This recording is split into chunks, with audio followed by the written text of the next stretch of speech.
all-new 2023 Toyota Crown. The revival of a classic name, one of the oldest in the brand's history, but a vehicle that's shaped unlike anything that we've seen in the automaker's lineup before. It especially looks really striking in this two-tone paint. It's kind of a sedan, but it's got a little bit of SUV DNA in its proportions, and it's probably the purest expression of the term crossover that you've ever seen before, even though Toyota doesn't really use that word in describing this vehicle. So let's dig into its dedicated hybrid powertrain and all of the details and see what's new. Okay, a bit of a history lesson. The Toyota Crown was actually the first mass-produced model to be produced by the fledgling brand, rolling off the assembly lines way back in 1955. It was also the first Toyota sold in the US back in 1958. Now eventually it was discontinued here in 1972, but has continued to be offered in Japanese and Asian markets for the last 15 generations, and now it's headed back our way. However, the vehicle that's before us today is something completely different from what's come before. The new Crown combines the proportions of a sedan and the discreet trunk that they've come to love in vehicles in that Camry Avalon class with the tall riding position and visibility of an SUV. Now, speaking of the Camry and Avalon, this vehicle kind of slots in a footprint somewhere between them. It's around 196 inches from nose to tail, and its wheelbase is around 112.2 inches. However, the difference is in the vertical proportions. At just over 60 inches tall, it's around 3.7 inches taller than a Camry. And again, all of that comes from the body, not the ride height, despite the big old 19-inch wheels or optional 21 inches that we have on this Platinum model. All of the difference in the proportion is in the stretched body right here and the higher seating position.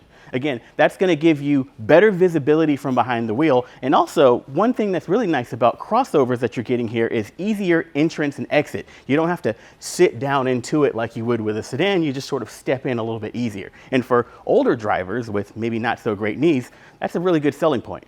Now, the Crown is a dedicated hybrid model, but that doesn't mean that you don't have a choice between powertrains. At the top, you have the Big Daddy Platinum, which has the 2.4-liter turbocharged hybrid system.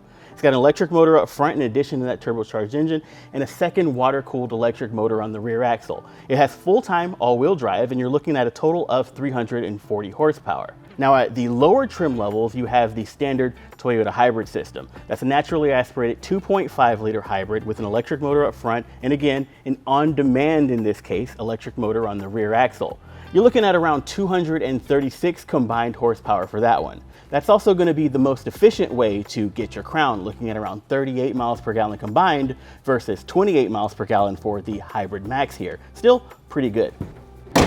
The new Crown is based on Toyota's TG&A-K platform, not the e-TG&A platform that you'll find underpinning its dedicated electric vehicles like the BZ4X, which means that the odds of seeing a full battery electric version of the Crown in the near future are slim to none, which feels like a bit of a misstep considering that many governments and other automakers are making big pushes towards fully electric fleets, with some deadlines looming as near as the next 10 years.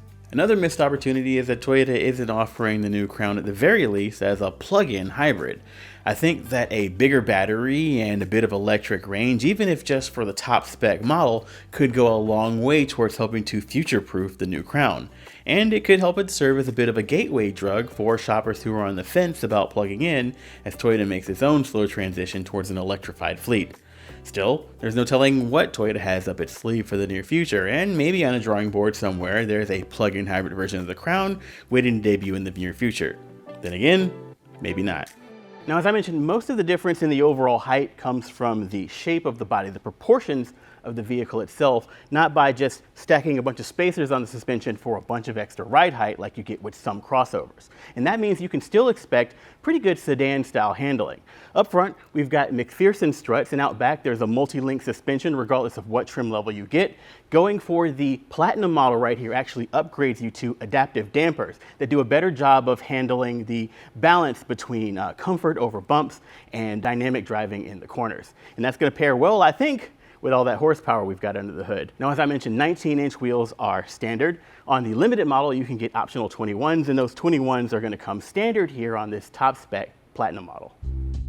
Now, here in the cabin, we've got some things that are familiar to other Toyota sedans, but also some new things to explore. Front and center, we've got the 12.3-inch digital instrument cluster. It's customizable with themes, and you can also adjust the configuration of things to your liking here and show all sorts of information about the driver aid systems and operations of the vehicle. To the right, we've got the large 12.3-inch Toyota multimedia audio infotainment. Now, this is the newest generation of their connected tech. We've seen this in other vehicles like the new Tundra, for example. And that connectivity is going to allow it to do things like over-the-air updates of its software, connect to your Toyota profile for remote services, as well as connected search for online destinations.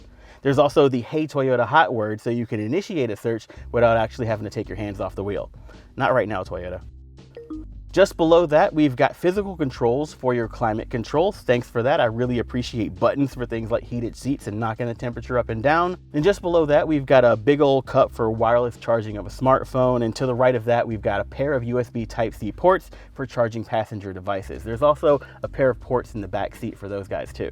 Down here, we've got your electronic shifter that we've seen in other Toyota hybrids, so that should be familiar, and a drive mode selector. With standard, you get a eco, normal, and a sport mode, but in the Hybrid Max Platinum, there's also a Sport Plus mode that's gonna amp up the responsiveness just a little bit more. So there you have it, your first look at the all-new 2023 Toyota Crown, a vehicle that defies and blends classes of vehicles. We expect it to go on sale sometime later this year and pricing to be announced around that same window. But before you go, I want to know, what do you think about the Crown here? Do you love the look? I dig it, especially the profile. Are you still interested in hybrids, or maybe you're looking for something with a little bit more battery? Well, if you're looking for a full EV, check out our full first drive and review of Toyota's BZ4X. You can find that and more over on cars.cnet.com.